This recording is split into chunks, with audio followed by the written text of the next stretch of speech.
Tonight, the ABC 7 I-Team takes you on the streets for one night in Chicago.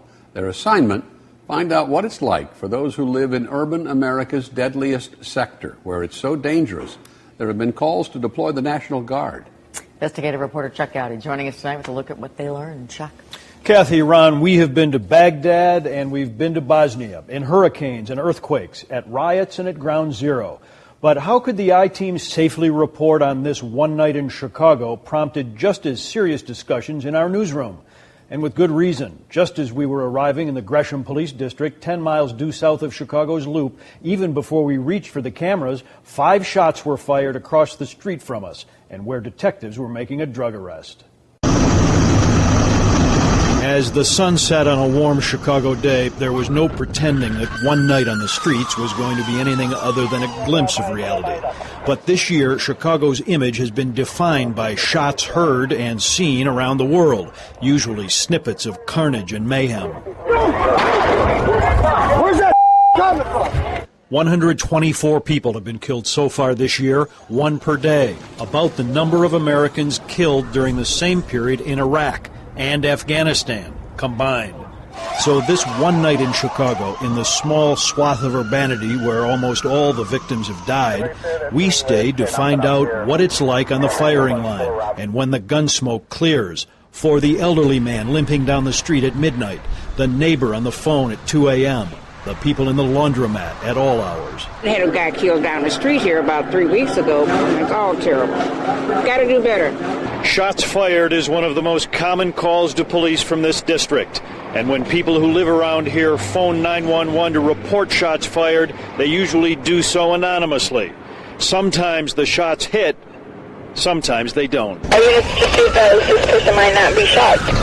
On this night, the police spent hours responding to calls of shots fired from alleys and gangways, on street corners, in parking lots and living rooms.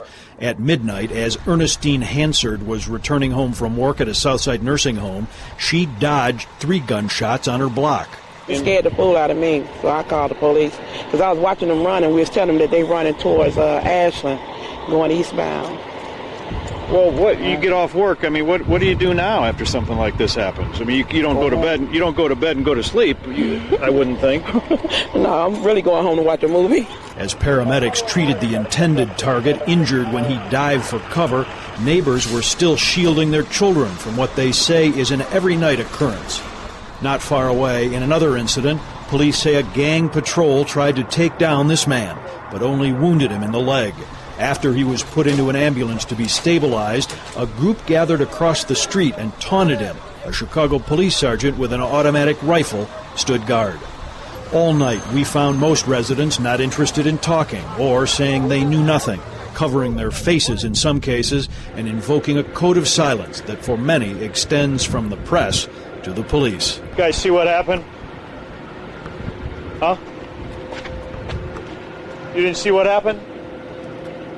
Police and residents say each and every violent incident we saw tonight involved gang members. According to this new Chicago police study, of all 12,278 murders in Chicago between 1991 and 2008, the statistics reveal a continuing growth in gang violence. 40% of all Chicago murders in 2008 were gang-related. How would you like to have this gun aimed at a police officer? Your son or daughter or mother or father? Or your brother or sister. And despite Mayor Daley's disquieting photo op last week, his own police department statistics show that in 2008, hardly any murders were committed with assault rifles. 77% of all city murders were committed with handguns that are already banned. The police data reveals one statistic has changed. In 1991, Chicago police solved 67% of all murder cases, most with an arrest and prosecution. That clearance rate has plummeted. In 2008, the last year sampled, only 1 of every 3 murders in the city was solved. That doesn't deter 72-year-old Curtis Penny from risking a midnight walk. As long as you have the cane, people don't bother. No, they get out of your way and everything. I think you can't, they hardly make it. It's a tough neighborhood. Yeah, I don't know what it's about and why people are so angry and why they're doing what they're doing, especially killing the little ones. At the laundromat, Laura, you saw there, declined to give her last name, but told me she would like to see the Illinois National Guard soldiers on the street of her community. She says Mayor Daley should set aside pride in politics and remind gangs who actually own the streets. She stopped short of suggesting that the mayor himself spend one night in her neighborhood, but if Mr. Daley did so, he would see that police seem to be doing all they can with what they have. And we plan to revisit these neighborhoods over the next few weeks and have further reports on what's happening in our city. You see those numbers in that neighborhood, and it looks like we're losing more. Well, we're certainly not treading water, let's put it that way. Okay. Chuck, thank you.